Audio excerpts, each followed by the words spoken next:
You ever just wake up and think, damn, I miss the good old days when black folks had to guess how many jelly beans were in a jar to vote? No?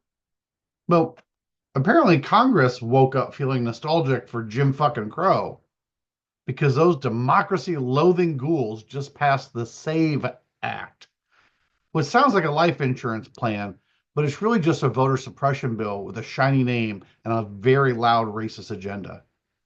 So let's talk about what this bill actually does. I'll tell you, it requires documentary proof of U.S. citizenship to vote in federal elections. That's not a driver's license. That's not a voter ID. We're talking passports, birth certificates, naturalization papers, shit you probably haven't seen since your mom put it in the important documents folder that lives under a pile of expired coupons in the junk drawer of generational trauma. And if you don't have it, guess what? You just don't get to fucking vote. And who do you think will get hit the hardest? Black and brown folks, naturalized citizens, especially Latino, uh, AAPI, and African immigrants, elderly people born in the Jim Crow South who never got official birth certificates. That's still just a couple generations removed. And then there's poor folks who can't take off work to go to the DMV for the 12th time, young voters who move a lot or don't have stable addresses, and indigenous people who have been here longer than the concept of America, but still get told, sorry, we need more fucking documentation. This isn't about election integrity. It's about rigging the rules so the GOP never loses again. Because Republicans don't win elections. They gerrymander, they purge, they fearmonger. And now they're just locking the damn doors to the ballot box and yelling, only real Americans are allowed to vote.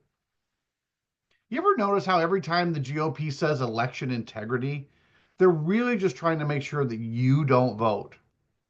It's like if I said, I'm just protecting the buffet, but I only lock the fridge when blacks and queer folks show up. That that's not protection. That's a fucking targeted lockdown. Now listen, this bill passed with nearly every Republican voting yes, because of course they did. They'd throw your voting rights in a wood chipper if it meant saving a single Confederate statue. But you know what's worse? 50 goddamn Democrats voted for it too. Yeah, I said it. 50 bitchy ass moderates who are basically Republicans with Blue Lives Matter yoga pants on. So let's name a few of them.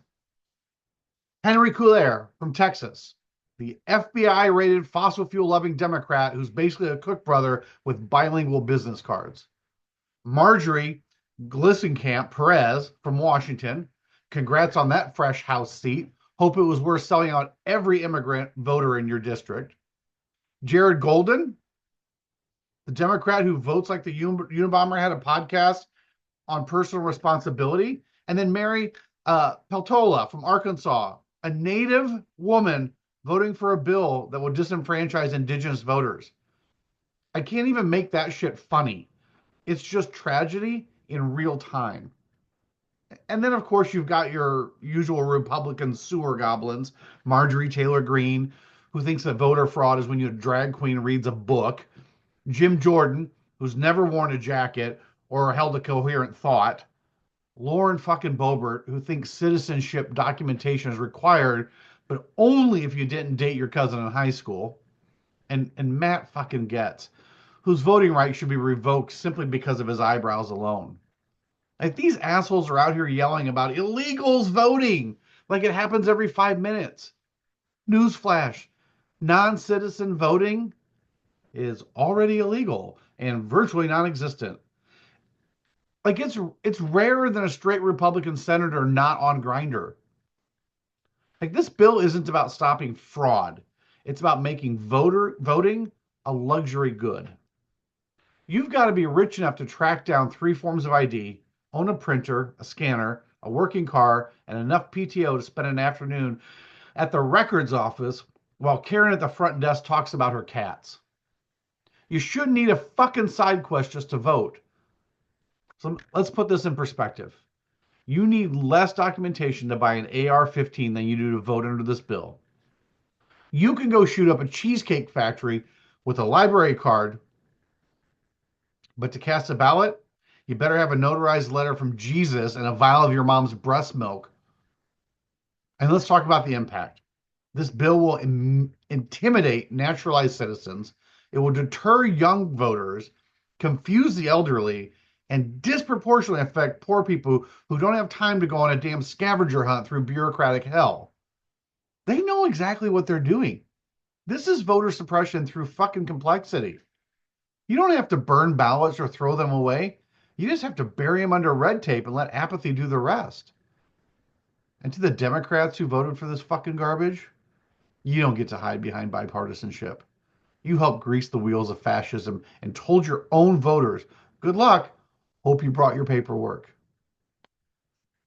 So what do?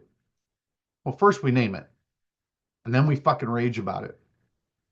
And we vote harder while we still can.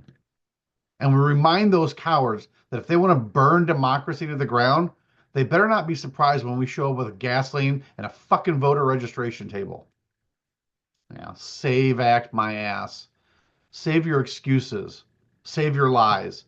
Save your racist ass legislation for the history books, because we're coming for every one of you with facts, fury, and one hell of a fucking paper trail.